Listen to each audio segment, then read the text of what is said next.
Good evening विद्यार्थी मित्रो.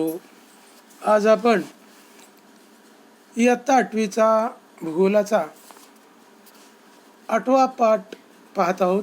पाठाचे नाव आहे उद्योग. सर्वसाधारणपणे आपण उद्योग याच्याबद्दल थोडीशी माहिती पाहिली तर कच्च्या मालाचे पक्क्या मालात रूपांतर करण्याची जी प्रक्रिया असते म्हणजेच उद्योग होय. आता ही जी कच्च्या मालावर प्रक्रिया करण्याचं काम कुठे केलं जातं तर हे प्रामुख्यानं कारखान्यामध्ये केलं जातं. तर अशा प्रकारे कच्च्या मालाचं पक्क्या मालात रूपांतर करण्याची जी प्रक्रिया आहे म्हणजे उद्योग होय आणि ही प्रक्रिया कारखान्यामध्ये केली जाते.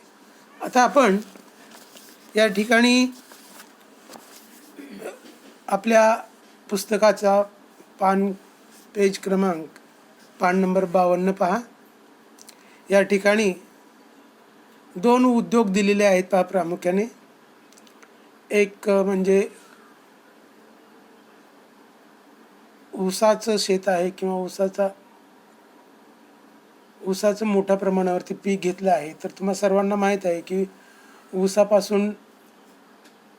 ऊस हा कच्चा माल आहे आणि या कच्च्या मालापासून प्रक्रिया केल्यानंतर कारखान्यामध्ये यापासून साखर बनते. तर अशा प्रकारे कच्च्या मालाचं रूपांतर पक्क्या मालामध्ये केलं जातं. दुसऱ्यानंतर या ठिकाणी कापसाची शेती दाखवलेली आहे पहा. तर कापसापासून आपल्याला माहीत आहे की कापसापासून आपल्याला सूत मिळतं. सुतापासून कापड, मोठमोठ्या कापड गिरण्या वगैरे असे उद्योगधंदे याच्यावरती अवलंबून आहे. तर एकंदरीत कच्च्या मालाचं रूपांतर पक्क्या मालामध्ये करून त्यापासून करण्याची जी प्रक्रिया असते ती प्रामुख्याने कारखान्यामध्ये केली जाते आणि मग त्या ठिकाणी हा उद्योग स्थापन होतो. तर याचं आपण या ठिकाणी भौगोलिक स्पष्टीकरण पाहूया. तर उद्योगांमध्ये उपलब्ध कच्च्या मालाचं रूपांतर पक्क्या मालामध्ये केले जाते. ही प्रक्रिया प्रामुख्याने कारखान्यामध्ये केली जाते. पक्का माल हा टिकावा असतो पहा, अधिक उपयुक्त असतो. इतकंच नव्हे तर त्याची किंमत पण अधिक असते.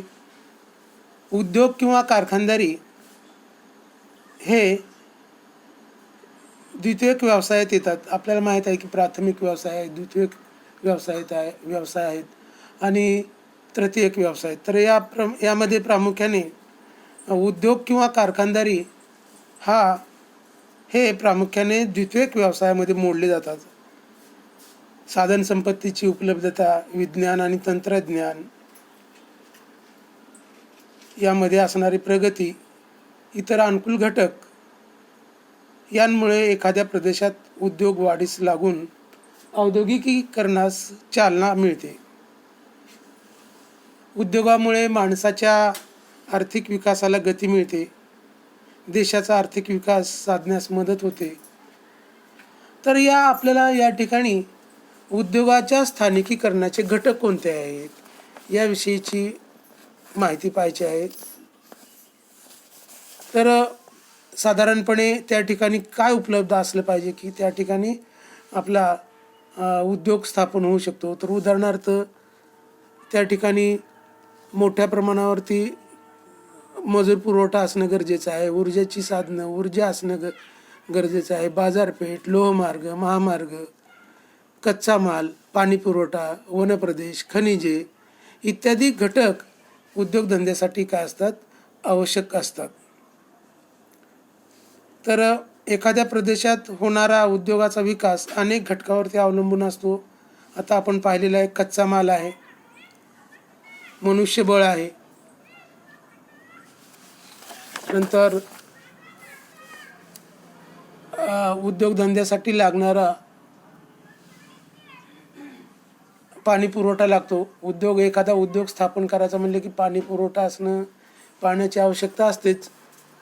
इतकंच नव्हे तर त्या उद्योगामधून निर्माण झालेल्या वस्तू किंवा माल बाहेर ठिकाणी पोचवण्यासाठी किंवा बाहेरगावी नेण्यासाठी वाहतूक सुविधा उपलब्ध असणे गरजेचे आहे. त्याचबरोबर महत्त्वाची गोष्ट म्हणजे भांडवल असणं गरजेचं आहे. भांडवल असल्याशिवाय त्या ठिकाणी आपण कोणताही उद्योगधंदा स्थापन करू शकत नाही. तर भांडवलाला अतिशय महत्त्वाचं स्थान आहे. भांडवल पाहिजेच. भांडवल असेल, बाजारपेठ. या ठिकाणी बघा, हे पाणी पुरवठा, वाहतूक सुविधा, वरील घटकांच्या उपलब्धतेनुसार प्रदेशात विशिष्ट उद्योग स्थापन होतात. आपण पाहिलेलं आहे, पाहू शकतो. तर या घटकांची आवश्यकता असते. आता काही भागामध्ये विशिष्ट प्रकारचेच उद्योग चालतात, तर काही भागामध्ये इतर उद्योगधंदे चालतात. कारण त्या ठिकाणी तो उद्योगधंदा स्थापन करण्यासाठी अनुकूल असं इतर गोष्टी ठरतात. तर काही प्रदेशात विशिष्ट उद्योगच चालतात. घनदाट वने, पर्वतमय प्रदेश, वाळवंट असे प्रदेश मात्र उद्योगासाठी अनुकूल नसतात. वाळवंट, पर्वतमय प्रदेश, घनदाट वने हे जे प्रदेश आहेत हे उद्योगधंद्यासाठी अनुकूल नसतात.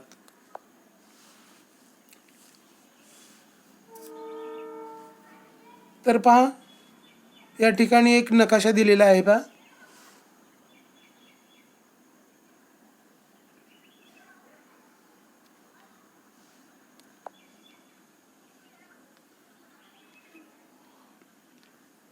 सांगा पाहू असं लिहिलेलं आहे.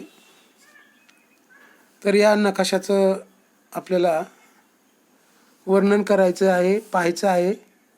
जमशेदपूर कोणता उद्योग आहे या ठिकाणी सूची दिलेली आहे पहा. लोह खनिज, मॅंगनीज, चुनखडी, कोळसा, लोह पोलाद उद्योग. तर जमशेदपूरला कोणता उद्योगधंदा आहे तुम्हाला चांगल्या प्रकारे माहीत आहे, कारण आपण या सूचीवरून देखील आपण सांगू शकतो. ही जी आकृती आहे ही लोह पोलाद उद्योगाच्या स्थानिकीकरणाचे घटक आहेत. तर या उद्योगासाठी जमशेदपूरला कोणता उद्योग आहे आपण त्या सूचीमध्ये पाहू शकतो. तर या उद्योगासाठी कोणता कच्चा माल लागतो, कच्चा माल कोणकोणत्या ठिकाणाहून मिळतो, या उद्योगात कोळशाचा उपयोग कशासाठी होत असावा, आपल्या जिल्ह्यात लोह पोलाद उद्योग स्थापित करणे फायदेशीर होईल का, ते सकारण सांगा. तर वरील प्रश्नाची उत्तरे शोधताना आपल्या असं लक्षात आलं असेल की लोह पोलाद उद्योगाच्या स्थानिकीकरणासाठी महत्त्वाचे आवश्यक असे घटक इथं आपल्याला पाहायला मिळतील पहा. कच्चा माल लागतो. ऊर्जा साधने हे प्रमुख घटक आहे, कारण हे जे घटक आहेत जमशेदपूरच्या नजीकच्या प्रदेशातून उपलब्ध होतात. उद्योगात वापरण्यात येणारा कच्चा माल अवजड असतो. तो उद्योगाजवळ वाहून नेणे किफायतशीर नसते. त्यामुळे कच्चा माल असलेल्या प्रदेशातच हा उद्योग स्थापन करणे फायद्याचे होते. कारण कच्चा माल हा अवजड असतो आणि कच्चा माल अवजड असल्यामुळे अवजड माल वाहून नेणे धंद्याच्या किंवा उद्योगधंद्याच्या दृष्टिकोनातून किफायतशीर नसते. म्हणून ज्या प्रदेशात कच्चा माल उपलब्ध आहे त्याच प्रदेशात अशा प्रकारचे उद्योगधंदे बसवले जातात किंवा चालू होतात किंवा स्थापन करणं फायद्याचं होतं. त्यामुळे जमशेदपूर येथे लोह पोलाद उद्योगाचे स्थानिकीकरण झालेले आहे. आता उद्योगांचे स्वरूपानुसार वर्गीकरण आपण पाहूया. उद्योगाचे प्रकार: लघु उद्योग, मध्यम उद्योग, अवजड उद्योग. अवजड उद्योग म्हणजेच मोठे उद्योग. तर अशा प्रकारे उद्योगांचं प्रामुख्याने 3 प्रकारामध्ये आपल्याला वर्गीकरण करता येतं.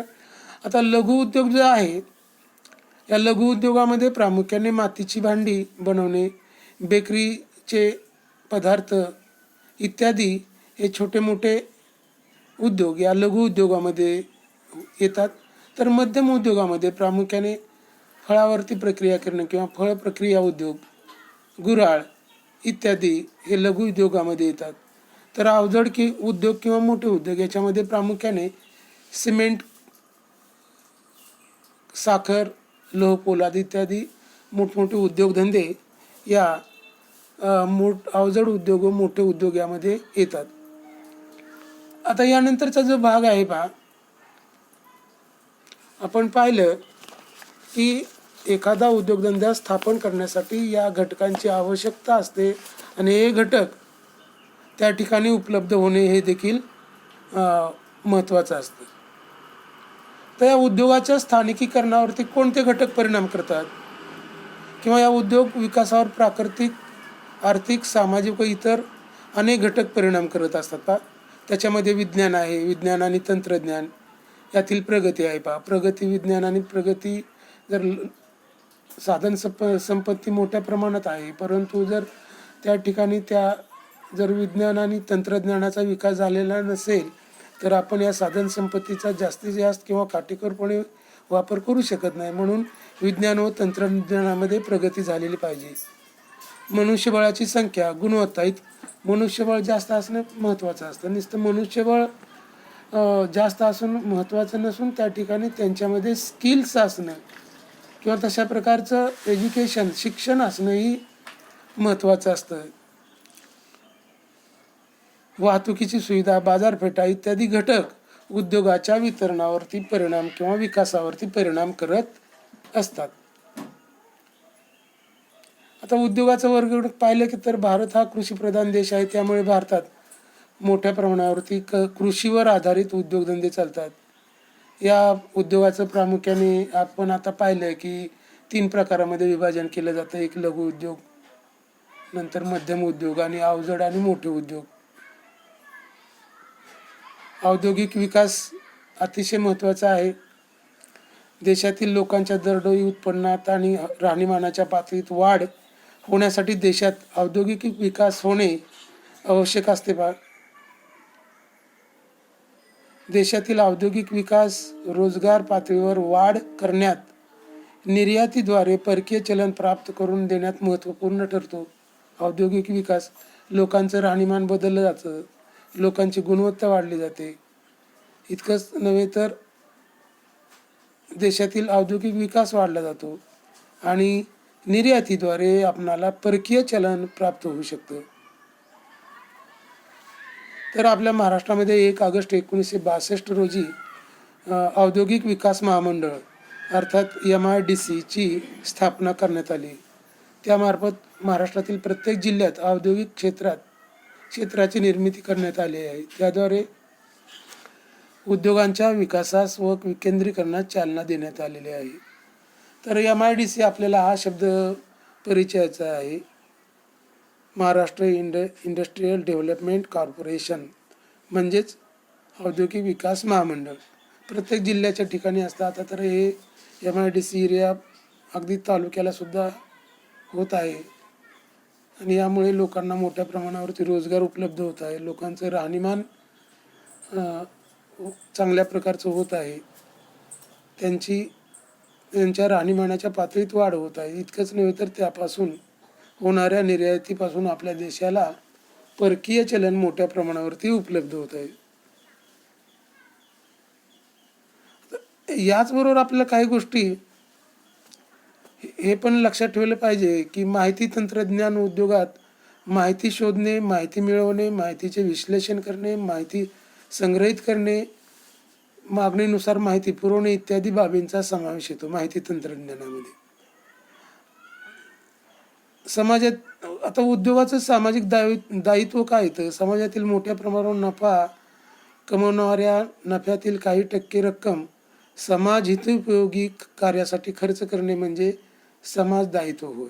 जो कारखान्यातून, उद्योगधंद्यातून नफा मिळतो त्या नफ्याचा काही भाग समाजाच्या हितासाठी, समाजाच्या उपयोगासाठी खर्च करणे म्हणजे सामाजिक दायित्व होय.